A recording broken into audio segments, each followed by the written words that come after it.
Assalamualaikum warahmatullahi wabarakatuh. Hai, halo. Selamat datang dan selamat jumpa kembali dengan Ibu Catur Heni yang masih setia menemani kalian kelas 9 untuk belajar prakarya. Kali ini kita akan belajar prakarya tentang pengolahan bahan pangan setengah jadi dari hasil perikanan atau hasil peternakan menjadi produk pangan jadi atau siap konsumsi. Apa yang dimaksud dengan bahan pangan setengah jadi? Bahan pangan setengah jadi adalah bahan pangan mentah yang telah mengalami pengolahan dengan cara pengawetan. Bahan pangan setengah jadi dari hasil perikanan dan hasil peternakan tidak semuanya siap untuk dikonsumsi. Tetapi bahan-bahan tersebut masih perlu pengolahan lebih lanjut untuk menjadi makanan yang siap saji atau siap untuk dikonsumsi.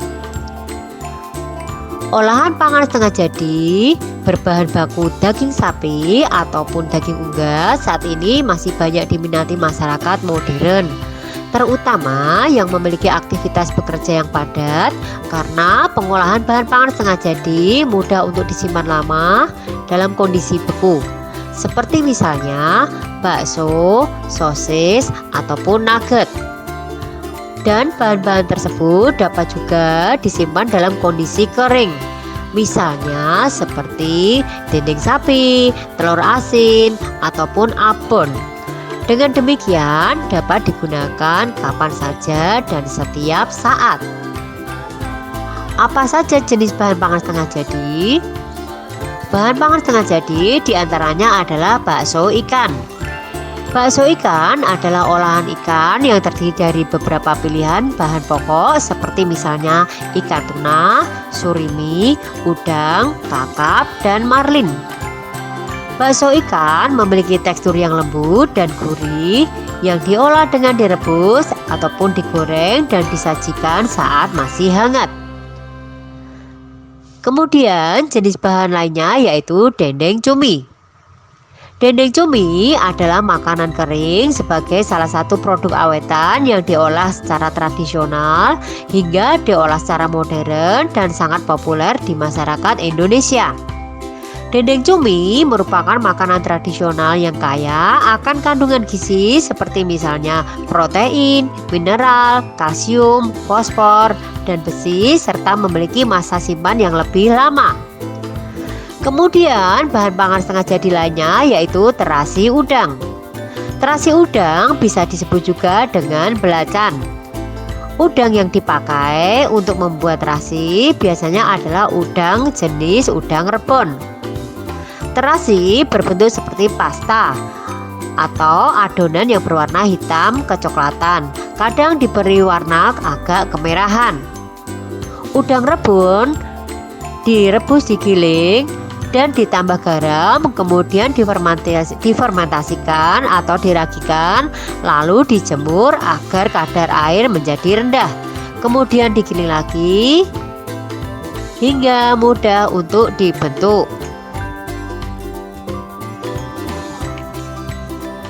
Bahan pangan setengah jadi lainnya yaitu ada surimi. Surimi adalah daging yang dihaluskan hingga membentuk seperti pasta. Bahan ini biasanya dikemas dalam plastik dalam keadaan beku untuk kemudian dilelehkan dan diolah menjadi makanan jadi. Kemudian bahan pangan setengah jadi lainnya yaitu ada daging curing. Curing merupakan proses pemeraman daging dengan menggunakan garam sendawa. Curing merupakan cara mengawetkan daging secara kimiawi. Produk daging curing ini disebut dengan gourmet yang merupakan produk intermediate karena setelah dicuring, daging bisa diolah menjadi olahan lainnya, misalnya sosis, bakso, dan lainnya. Kemudian ada juga bahan pangan setengah jadi yang lain yaitu keju. Keju terbuat dari susu sapi, susu kerbau, maupun susu kambing. Teksturnya lembut dan rasanya creamy. Keju dibuat dengan memisahkan zat-zat padat dalam susu melalui proses pengentalan dengan bantuan bakteri atau enzim tertentu. Hasilnya kemudian dikeringkan, diproses dan diawetkan dengan berbagai cara. Produk setengah jadi lainnya dari susu adalah susu bubuk ataupun yogurt. Bahan pangan setengah jadi lainnya yaitu ada tepung rumput laut. Tepung rumput laut banyak dimanfaatkan oleh industri makanan, obat-obatan, kosmetik, tekstil, cat, pasta gigi, dan industri lainnya. Kemudian ada juga bahan pangan setengah jadi yaitu ikan asap. Untuk mendapatkan ikan asap yang berkualitas tinggi harus digunakan jenis kayu keras atau sabut kelapa atau disebut juga dengan tempurung kelapa. Kemudian ada juga bahan setengah jadi lainnya yaitu ikan asin. Ikan asin biasanya menggunakan garam dapur untuk proses pengawetan ikan yang disebut juga dengan penggaraman. Kemudian jenis bahan pangan setengah jadi lainnya yaitu telur asin. Telur asin adalah masakan yang berbahan dasar telur dengan cara diawetkan melalui cara diasinkan. Kebanyakan yang dibuat menjadi telur asin adalah telur itik. Telur asin yang berkualitas tinggi memiliki ciri-ciri bagian kuning telur berwarna agak kemerahan, kering dan tidak menimbulkan bau amis dan rasa asin tidak menyengat dan teksturnya berminyak. Selain itu ada jenis bahan pangan setengah jadi lainnya yaitu dendeng daging. Dendeng daging adalah yang dipotong tipis menjadi serpian yang lemaknya dipangkas, kemudian dibumbui dengan saus asam, saus asin ataupun saus manis dengan cara dikeringkan dengan api kecil atau diasinkan dan dijemur. Dendeng daging merupakan contoh makanan yang diawetkan. Kemudian jenis bahan pangan setengah jadi lainnya yaitu adalah kornet. Kornet berbentuk seperti adonan lunak yang berbumbu. Kornet dapat dimasak perkedel kentang, bakso tahu, kornet sapi, bola-bola tahu kornet sapi. Dan kornet dikemas dalam kaleng ataupun dalam bentuk saset. Jenis bahan pangan setengah jadi lainnya yaitu adalah nugget. Nugget adalah olahan yang terbuat dari daging ayam yang diolah dengan cara dimasak dengan beberapa jenis bumbu. Cara menghidangkan nugget yaitu dengan cara digoreng, dikukus, dipanggang, dan dapat juga diolah menjadi bola-bola goreng. Ada juga bahan pangan setengah jadi lainnya yaitu sosis. Sosis adalah suatu makanan yang terbuat dari daging yang dihaluskan serta dicampur dengan rempah dan bahan lainnya serta dibungkus menggunakan usus hewan atau menggunakan bahan sintesis. Kemudian ada juga jenis bahan lainnya yaitu filet ayam. Filet ayam adalah bentuk irisan daging ayam tanpa tulang dan kadang tanpa kulit. Anak-anakku kelas 9, teknik pengolahan pangan ada beberapa macam. Contohnya yaitu teknik pengolahan panas basah atau biasa disebut juga dengan moist head. Kemudian yang selanjutnya ada teknik pengolahan pangan panas kering atau disebut juga dengan dry head cooking. Kemudian ada juga teknik pengolahan pangan lainnya. Teknik pengolahan pangan panas basah atau biasa disebut dengan moist head adalah mengolah bahan makanan dengan menggunakan bahan dasar cairan untuk mematangkannya. Sedangkan suhu cairan pada teknik pengolahan makanan panas basah tidak boleh lebih dari suhu didih. Dan cairan yang biasa digunakan untuk moist head adalah susu, air, santan, kaldu, wine, dan lain sebagainya. Kemudian teknik moist head lainnya yaitu teknik mengukus atau biasa disebut dengan steaming. Teknik mengukus adalah memasak bahan makanan dengan uap air mendidih. Efek dari teknik ini ialah menjadikan makanan lebih lunak dan lembut. Nilai gizi bahan makanan tidak banyak yang hilang karena tidak bersentuhan langsung dengan air. Makanan yang diolah dengan cara ini yaitu sayuran, ikan, ayam yang dibuat menjadi nugget. Kemudian teknik moist head lainnya yaitu merebus atau boiling. Merebus adalah mengolah bahan makanan dalam cairan yang sudah mendidih. Cairan yang digunakan dapat berupa air, kaldu, ataupun susu. Caranya, bahan makanan dapat dimasukkan ke dalam cairan yang masih dalam keadaan dingin atau dalam keadaan air yang sudah panas. Teknik moisture lainnya yaitu teknik mendidih atau simmering. Teknik mendidih adalah teknik memasak bahan makanan dengan saus atau bahan cair lainnya yang dididihkan terlebih dahulu. Kemudian api dikecilkan di bawah titik didih dan direbus lama, di mana di permukaannya muncul gelembung-gelembung kecil. Teknik ini biasanya digunakan untuk membuat kaldu yang mengeluarkan ekstrak dari daging yang direbus. Teknik moisture lainnya yaitu teknik menyetup atau teknik menggulai atau stewing. Teknik ini adalah mengolah bahan makanan terlebih dahulu, kemudian ditumis bumbunya dan direbus dengan cairan yang berbumbu. Dan cairannya tidak terlalu banyak dengan api yang sedang saja. Maksud dari dimasaknya dengan api yang sedang dan dalam jangka waktu yang lama agar aroma dari bahan masakan keluar dengan sempurna. Pengolahan dengan teknik ini harus sering diaduk secara berhati-hati agar tidak mudah hancur. Pada proses stewing ini, cair yang dipakai yaitu ada air, ataupun susu, ataupun santan, ataupun kaldu.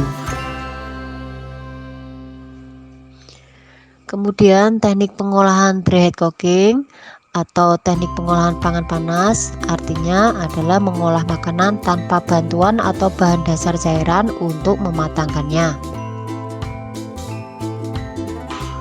Kemudian salah satu teknik dry heat yaitu teknik membakar atau grilling.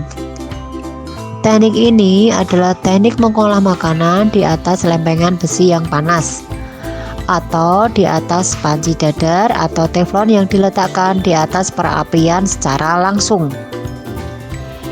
Teknik dry heat lainnya yaitu roasting.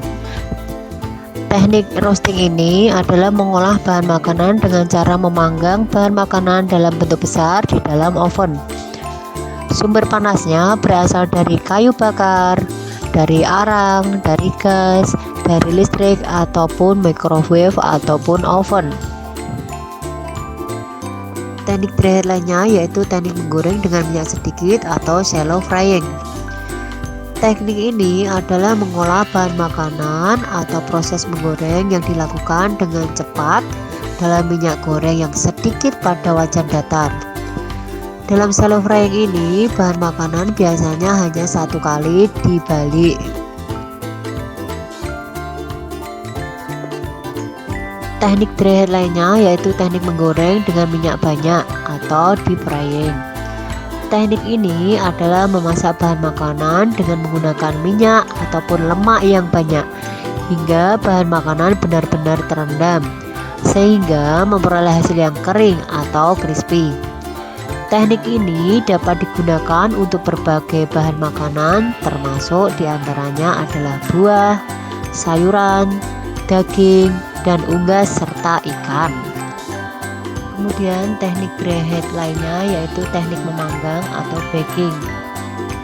Teknik ini adalah mengolah bahan makanan di dalam oven yang panas dari segala arah tanpa menggunakan minyak ataupun tanpa menggunakan air. Selain moisture dan dry heat, ada juga teknik pengolahan lainnya yaitu dengan teknik menghaluskan. Teknik ini adalah membuat bahan makanan menjadi halus dengan bantuan alat yang berupa blender, parutan, maupun dengan cara diulek. Adapun tahap pengolahan makanan itu ada bermacam-macam, yaitu perencanaan, kemudian pelaksanaan, kemudian dilanjutkan proses pembuatan, kemudian berakhir dengan penyajian ataupun pengemasan. Nah anak-anak, setelah tadi kalian mempelajari materi yang bisa terberikan, sekarang tiba saatnya kalian untuk mengerjakan tugas. Tugas yang pertama yaitu jelaskan pengertian bahan pangan setengah jadi. Kemudian yang kedua, sebutkan tahap-tahap dalam pengolahan. 3. Sebutkan teknik pengolahan makanan dari bahan baku setengah jadi hasil dari peternakan dan perikanan. 4. Sebutkan beberapa keuntungan bahan pangan yang diolah menjadi bahan pangan setengah jadi. 5. Sebutkan ciri-ciri telur asin yang memiliki kualitas bagus. Tugas yang keenam, sebutkan jenis bahan pangan setengah jadi yang bisa disimpan dalam kondisi kering. 7. Sebutkan jenis bahan pangan setengah jadi yang bisa disimpan dalam kondisi beku. 8. Sebutkan 5 jenis bahan pangan setengah jadi dari bahan ikan. 9. Jelaskan pengertian dari teknik pengolahan menghaluskan. 10. Jelaskan pengertian teknik pengolahan moist head. Tugas yang ke-11 yaitu jelaskan teknik pengolahan steaming. 12. Jelaskan teknik pengolahan grilling. 13. Sebutkan ciri-ciri terasi. 14. Jelaskan alasan mengapa terasi harus difermentasi dan harus dikeringkan. 15. Sebutkan beberapa hasil olahan pangan setengah jadi dari susu.